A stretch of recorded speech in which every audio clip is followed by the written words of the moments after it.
Hello. In today's segment, we're going to talk about expressive language apps.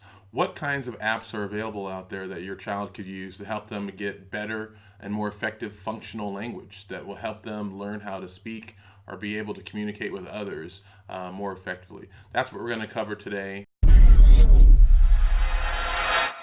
Hello, everybody. This is Keith Caldwell with Our Special Needs Children and Our Special Voice. Today, we have special guest Lois Jean Brady, author of Apps for Autism. Hello, Lois, and how are you doing today? Good morning. Thank you for coming. Thanks. Lois is a speech and language pathologist and an assisted technology specialist. There you go. And she's going to talk today about her book, as well as she's going to talk about apps for autism, although it's not only apps for autism, it's for everybody who has a challenge with speech and language and communication. So why don't you spend just a few minutes telling us about yourself and your book? I'd love to. First of all, I am a speech language pathologist. I do work with kids every day, all day. And from working with kids, I realized that, of course, when the iPad came out, they love technology. And that just like lit the fire. So ever since then, I've been using technology, getting excellent, fantastic results, so much so that I had to go and put it all down in a book, Apps for Autism, and show everybody, oh my gosh, look at this technology, look what it can do for our students. It's fabulous. Let's give it a try. Let's put an iPad in as one of our tools, and it's made a huge difference. So Keith, thank you, is having these webinars, and they're going to be about a half an hour. We're not going to keep anyone too long, but what we're going to do is go over some the different chapters. There's 39 chapters, and this week we wanted to go over a little bit about the expressive communication apps, what we call AAC apps. Just because that's the first thing people think about when you think about autism and iPads. These kids can now communicate with us. In the past, we tried things, big, heavy boxes that were originally made for folks who had orthopedic challenges. And then when our kids on the spectrum came along, they just gave those same devices to the kids on the spectrum, and it just really doesn't work out too well. It helped minimally.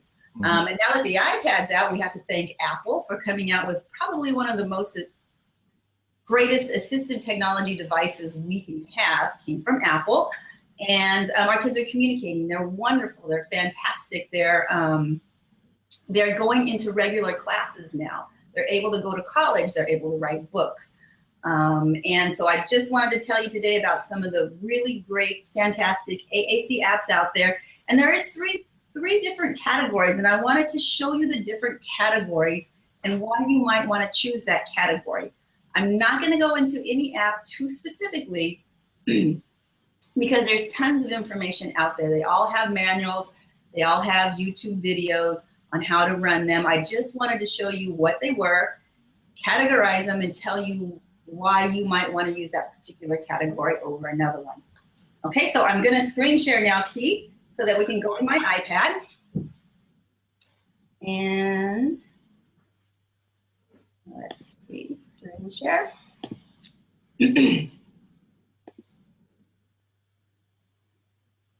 Excellent. Yeah, we can see it. Everyone can see it? Yep. Okay, great. So the first category I'm going to go over is what's new out there. This is kind of an exciting category because typically what we did is we took the old stuff and just put it on the iPad. And that was great because the iPad captures everyone's attention and they could use it much better. But then some new apps came out, and there's a couple really great ones that are worth mentioning, and I kind of wanted to hit those first. The first one I'm going to mention is called Acorn. Excuse me, I got a little frog in my throat this morning. So this is Acorn. And basically, I think they call it Acorn because you start with an acorn in the middle and you build like a tree. So we're going to start with a sentence starter. And I'm going to push I for me. I. And since I've used this before, Acorn remembers the things that you like and the things you want to say. It has a smart memory. It learns the user. That's super cool, and that's new. So I'm going to say I want. Want. And these are the things I typically say. So, A. Sandwich. Okay, I want a sandwich. I've said that before, so it has those words in there. It remembers me. All the things I typically want will pop up on those branches. It's 100% programmable. So programmable. So you can put in your own specific wants and needs. You can put in real pictures. You can use these icons. You can import voices. It does not have a text-to-speech voice. So now I'm going to say the sentence. I want a sandwich. Okay, so that's basically Acorn. Brand new, the little popping bubbles catch my students' attention. They really like to hear those bubbles pop. So, did you hear that? Yeah. Love to hear that sound. Okay, so those are the things I typically say: sandwich, drink, cookie, food. You can add more branches to the tree. You can take branches away from the tree so that there's less choices. You can build a sentence, or you can just say one word. It's kind of up to you and where your user is. This is a brand new app. I'm finding children really like it. I don't find that the adults or the young adults really like it too much because, as you can see, the interface is a little bit juvenile, but the kids are really liking it. So if you think that might be something that your student would like, put on a YouTube video. It's kind of expensive. You just can't put it on your iPad and give it a try. But watch a YouTube video. Get a little bit more idea of how to program it. It's a tiny bit complicated to program, but it's really worth it. Very nice app. Okay? And the second one that's out there that's new and unusual is Inner Voice. This is my app. I designed this one basically for my students with autism who were using the grids, but then there's a voice coming out, you don't know where the voice is coming from. And then the kids on the spectrum really had no interest in the grids at all, except only to ask for their favorite thing. So we built a picture because I noticed that the kids really love looking at pictures. And the picture talks, the picture delivers the message. So we're gonna see how this works. I want. Whoops, and he's got a giant voice. So we can go in and change that voice in settings, and we're gonna put a little boy. You can turn it from boy to girl, adult, and child. We're going to turn him to a more childlike voice. Okay. I want. Okay, and we're going to say... I want an apple. Okay, now you see his picture talks. You can put in a favorite character. You can put in a picture of your own child. You can put in a picture of your child's brother, sister, whoever you want to, whatever draws your child to this iPad to get them to communicate. Okay, now here's another problem that I ran up against when I use grids with any student actually in young adult is, say he doesn't really want an apple. How does he change that? How does he get the rest of his thought out? So what we did is up in the upper right-hand corner, we put a keyboard. So now he can finish his thought because this is what he actually wanted. I want an apple pie. Okay? Okay. So, yeah, fully customizable. You can put in pictures, icons, or take a picture right from the camera. You can say one word or complete sentences. You can have, you can change the size of the grid. You notice here, there's many choices. You can take that down to 4 choices or add more choices. So it's very customizable and a brand new concept in delivering communication. Okay, now those are the what's new and kind of cool out on the market where they're taking communication one step further. Now I'm going to show you the traditional grid style apps. Of course, the first thing we all think of is Provoquo to go. And that's a fantastic app. This app, I believe, has stored somewhere around 10,000 words.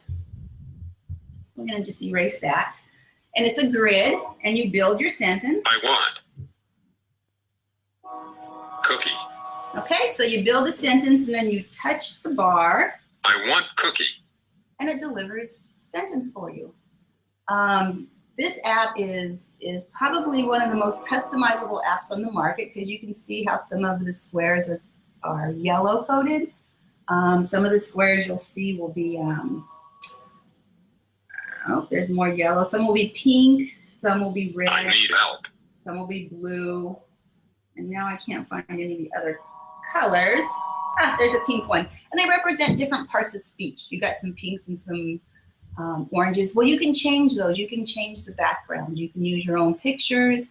The only thing you cannot do in Provoquo is record your own voice. So if recording your own voice is important, Provoquo is not for you. I have to mention that it is a little bit complicated. There's lots of manuals, there's lots of tutorials. I'm gonna take a look at the settings. You look in the settings, there's a lot of them. We're gonna go into appearance, and there's a lot more settings, okay? This is a little bit offsetting for some people. It's a little bit too much. You have to be kind of techie to be able to use this. So make sure if you're getting this for your child or student, there's someone in the environment that can manage all this technology. Other than that, it's excellent. This is, again, this type of communication was made for orthopedically challenged who had no language difficulties and no auditory processing challenges. So the next one, that's Provoquo to go. It's the first one out. It's an excellent one. A little bit complicated. The other one I'm going to show you is it's another grid style. This is traditional grid style. It's called TextChat. It's another one that's over $200. However, it has what they call word power. And that means it kind of predicts your next logical word. Now, it's not like Acorn. Acorn actually learns your choices personally and will predict those out on the screen for you. Word Power just predicts the next logical word. Now you can customize it to your own personal choices. And I'm going to show you how that works. Let's just go with the traditional I want. I want. And then you see how the screen changed. So these are all the things that people typically might want. And we're going to go back to eat. To eat. And you see again, the screen changed. I did not change that screen. We're going to go to snacks. And we're going to hit cracker. Cracker. Okay, now we're going to say it by touching the bar. I want to eat cracker. Okay, so that is TextChat. Again, very powerful app. It has every customization feature you can want or ask for. It is an excellent app to build your whole life vocabulary on. It has over 10,000 words again. You can import anything from pictures to words to videos and watch those in this app. Again, just like Provoquo, it's a bit complicated. I've had some parents actually get this and then not use it because it was just too much for them. So if there's someone techie in the child's life, this is an excellent app for them. If there's not anyone techie, it might get abandoned. I'm not saying that it will, but it could because it's a very complicated app to run. Okay, so those are two excellent examples of traditional grid style apps. Now we're going to go into something a little bit different. It's called a scene display. And what it basically does is take a picture and then you talk through that picture. Instead of hitting cells or boxes, you actually just use the picture to talk. I'm going to show you what that looks like. And this is one of the best apps I found. It's called Tiny Tap. And I'm going to turn that music down. Whoops. As you can tell, the interface is a little bit juvenile again.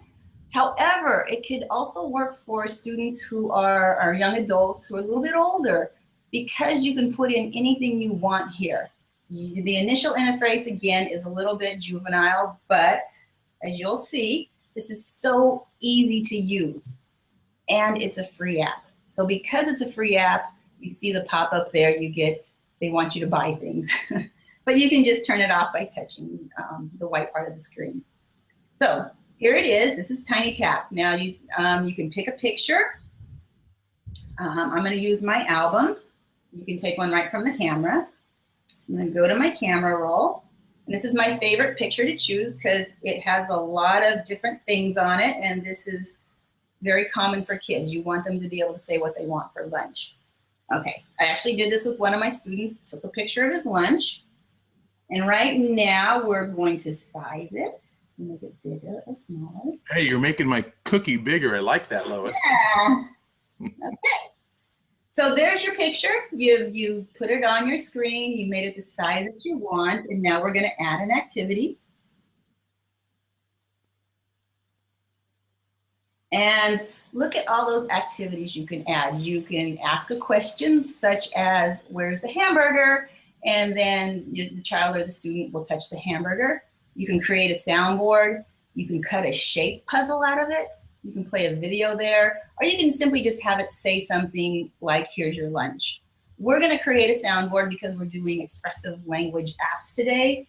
And this is gonna be so easy. I did this actually on the way to the lunchroom. You're gonna see how easy it is. So it just showed you we're gonna circle the hamburger, and we're gonna add a phrase. Start recording. I would like a hamburger. And then we're gonna circle the milk. Well, that's an orange. Okay, there we go. That was just the demonstration. There is no manual. Everything is demonstrated right on the face of the iPad. It's just showing you what to do. And I think that's super cool because I don't have time to read a manual. I don't know where the manual is. So this is like a self-teaching app. And again, this is free. This is incredible. So all you have to look at is a few ads and you can just take them off the screen. So I would like some milk also. Okay, so I'm only going to use 2 fields because I'm just showing how it works. I'm going to say done and then done. And we're going to put it in the cloud later. You can store it in the cloud if you want, but we're just going to choose to do that later. And there it is on my bookshelf. So now as my student is walking to the lunchroom, we open this up. And all he has to do is simply touch. I would like a hamburger. Just touch the hamburger and touch the milk. I would like some milk also. And you can see how it became a little bit outlined. So it's just that simple. That is called scene display. There's no buttons. You just use a picture and then you touch the items in the picture. This is excellent for learners, students who are just learning to use AAC. This is excellent for also the adults in their life who are just learning to use AAC. It's very easy to manage, self-explanatory, no manuals. It's all right there in app. It's also really good for kids who are cognitively challenged. This is one of the best ways to communicate because the communication is in context. So give scene display a try or use a combination of scene display and a grid display. Many of my students use 2 and 3 different kinds of communication apps to make their wants and needs known. So this is very nice. The next one we're gonna look at, communication app, and the last one is going to be a text-to-speech. And we're gonna look at one of my favorites. It's called Predictable. I like that one. That one's an excellent choice.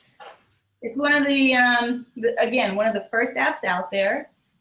Very powerful. It is about $150, but it's well worth it. I've had so much success on this app, and it's the app, it's almost like the last communication app the student will use. This is it.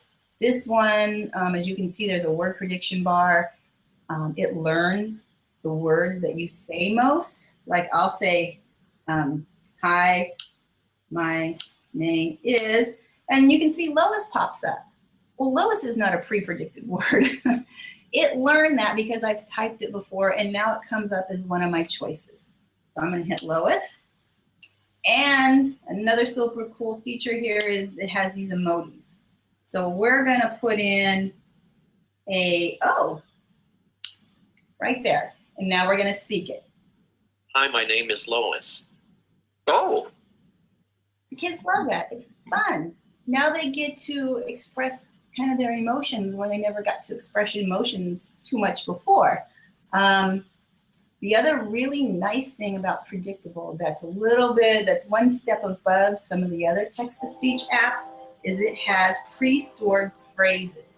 And these phrases have picture support. Excellent. So if your student still needs a little bit of picture support or just likes it, helps them with the words to remember what the words are, or remember what order they're in, the pictures will help. This is great. A lot of really high-powered text-to-speech apps do not offer picture support. Kids on the autism spectrum, this is wonderful. So what I'm going to do is I'm going to delete the phrase that's already there. And I'm just going to say, how are you? How are you? I just touched how are you. I know you can't see what I'm doing. And it just said, how are you? Now, once again, this is highly customizable. You don't have to use the pictures that are there. You can use any picture you want. You can import even videos. So if I said, how are you? You could go to a little video of your child waving or saying, I'm fine. So it does not only use static pictures, it can use videos. And I don't know, I put this one in last night. I love horses. And here's a video of horses.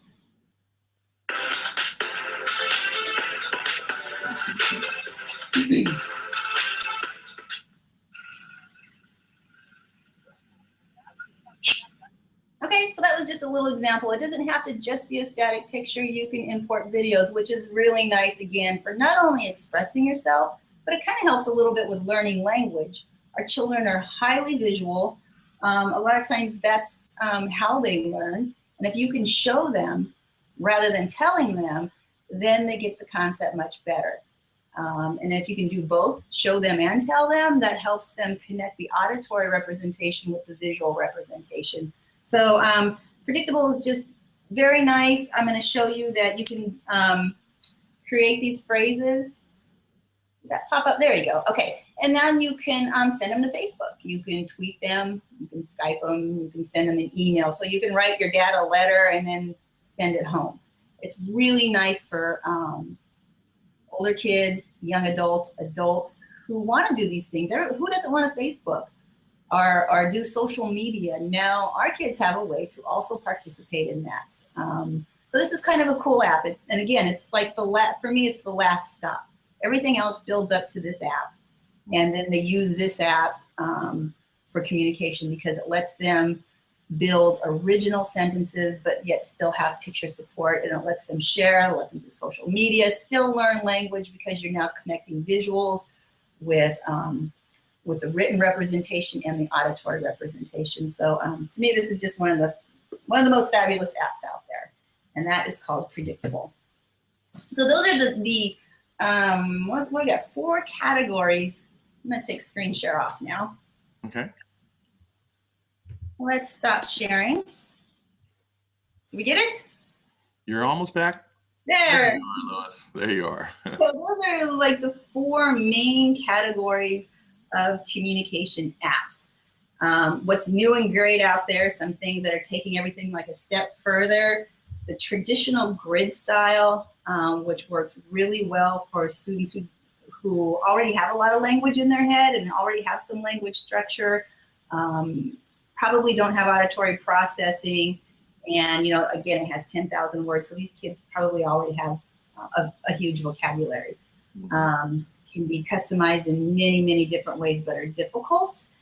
Then you have the scene displays, and those are really nice for beginners, for kids. Did you say scene displays? Scene display, that's the one with the picture where we did the hamburger.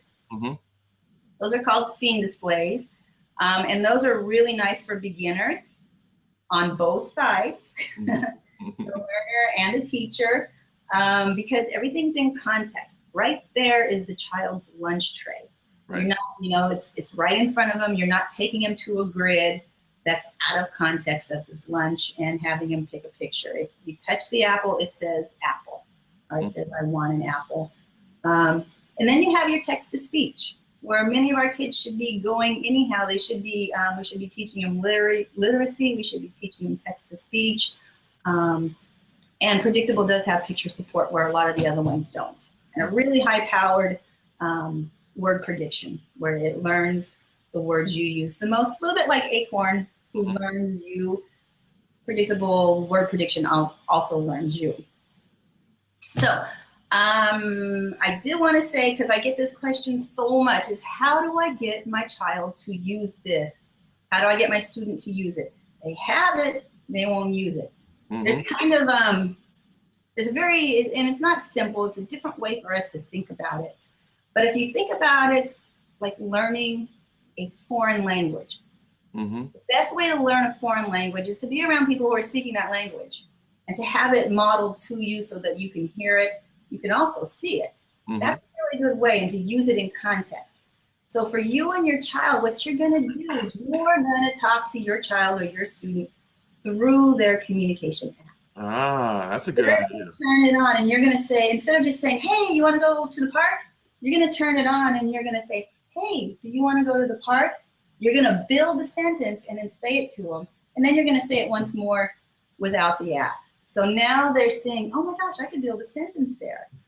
You know, my teacher's using it. My mom's using it. My dad's using it. I can use it too. It's not magic. It still takes a while before the child feels comfortable. But model, model, model, model, model. If they see you using it to talk to them, they're going to feel so much more comfortable about using it to talk to you.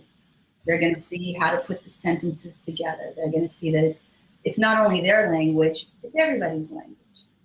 But you know what's interesting about that, Lois, is that that's the work for us parents, right? Because I could say the phrase in 3 seconds.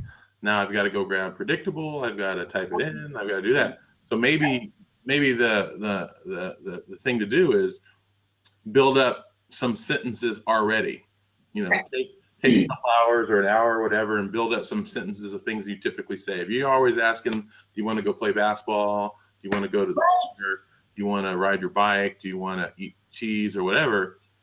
Maybe build up 10 or 15 of those sentences so that you can do it. So you can just do it and don't have to, you know, try to navigate every single time, because that would drive me crazy if I was having to. Now think if you were him. But think if you were him, how crazy it's driving him. Well, my son has a lot more patience than I do. I mean, he's doing a 1,000-piece puzzle and he's patiently doing it. I would have been done on puzzle piece number 2. So my little guy's got lots of patience. I was just thinking about trying to make this as useful as possible. How do I get him to use it? Right. He needs to see me communicating with him like that, so he can put 2 and 2 together. That, oh, I can communicate this way. Right. Because I don't want it to become a, you know, something he doesn't do.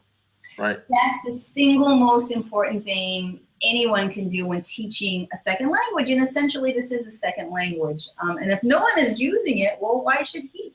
You know? So just use it. Model it, model it, model it, use it. And like you say, Keith, it's going to show you just how frustrating it is to use an AAC device. It's not easy. You can never find the word you want. You can never get it out quick enough. That's a huge frustration for our kids, is it's just not fast enough. There's not a device on the market that lets you generate language quicker than speaking. Right. So they're very frustrated. So if you just kind of slow it down and show them calmly how to use it, and maybe doing that, you see some places where you can tweak it a little bit. These apps are all customizable. You don't need to do this. You can, just got a pop-up. You can skip over this little part and maybe instead of just saying one word, maybe you want to make this box a whole sentence, because that's easier. It lets your child say something without having to hunt and peck for, 10 seconds. Because, when they have something to say, they just want to say it. Right.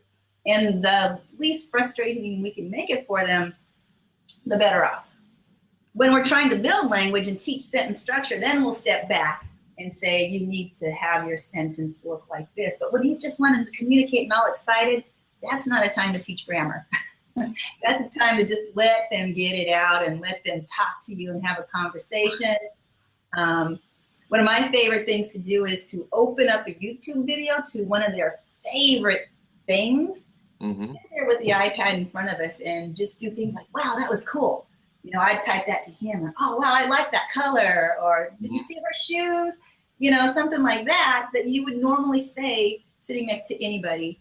And then pretty soon they reach out and start doing those little things too. Right. So if it's a highly motivating thing that they're watching, I got a little girl who loves horses, and we'll put on a little, besides myself, a little horse video. And we'll do like, oh, I like that horse. And now she's using it, and we have this little conversation through the iPad about the horses that are on YouTube or on TV or whatever. Maybe it's just a book you're reading or a fashion magazine, something like that. So just use it, and model it with your child or your student. That's where the work comes. It's not just put it on there, wish you the best of luck. Right. No. Because they won't use it, because they'll be like, what for? I'm getting my needs met by not talking, by pointing, by gesturing, by using one word utterances anyhow. But we're trying to help them get functional language so they're able to talk to more than just their parents. They're able to talk to other people out in the world, right? Right. And I think that's where I've been guilty, is that I have been sort of like, hey, wish you the best of luck, Alexander. Go get it done. You can do it. So I need to set that. He will, but he needs to see you using it for a little while too. You don't have to do it forever, but just till he gets over that kind of a hump that, oh, this is for communication. Right. You know, Dad's talking to me through it. I can talk to him through it. And once he gets that, he's going to go off on his own and start doing it. But he needs to have that. Like you, if you were learning, let's just say Japanese, oh my gosh, how hard would that be for you?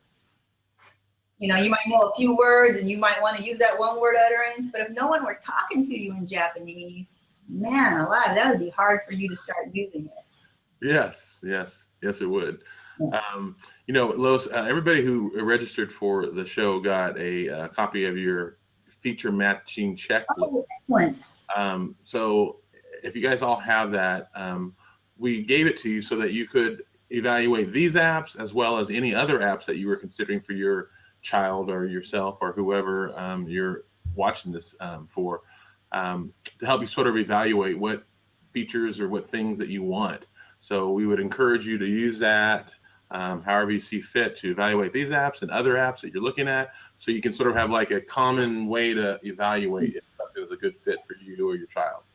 Some of them are fairly high priced, and that shouldn't be a deterrent. No. But you should go in making a really educated decision of whether that's right for you. I mean, if this is an app that's going to help your child communicate, you know, price, don't even think about it. But do think about, will this really work? Because some folks do get high price apps and they don't end up working, only because a third party recommended it, who may not even know their child. So you got to make sure it fits your child's needs. And this is just a way to help you kind of sort through the thousands and millions of apps out there. And you know, the other thing too that is a takeaway for me on this one, Lois, is that I need to, I'm speaking for me personally, and I'm sure other parents watching the same thing, is that we've got to take ownership of being involved in that.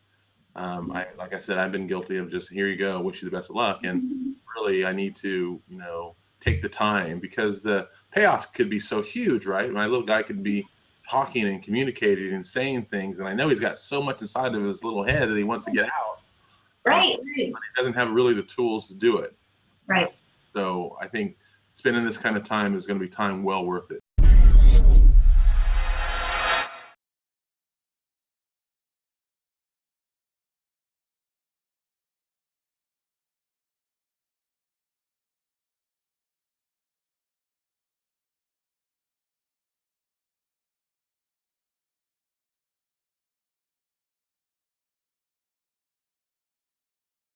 Don't have childish interfaces that you have to modify. So I think maybe next time, Keith, since we did get those questions, we'll just jump right into, well, what is my older child, my older student or adult, what can they use? Okay, good. And that was going to be, I see, September 25th at 9 a.m. again. Okay. I'm hoping and we'll talk about this later, but maybe the time might change, but I'll get back to everybody and you'll see the webinar registration that comes out later. So we want to thank all of you guys for joining us today. Thank you for that. Thank you, Lois, for being here and being a wealth of knowledge that you are. Maybe one of these days we'll ask her to talk about assisted technology, since you're an assisted technology expert. Excellent. More than happy. So anything we can do to help us parents out there who are trying to get answers for ourselves and our families is what we're all about here at Our Special Needs Children and Our Special Voice. So thank you all for joining us, and I will see you later. Have a great day. Thank you. See you next month.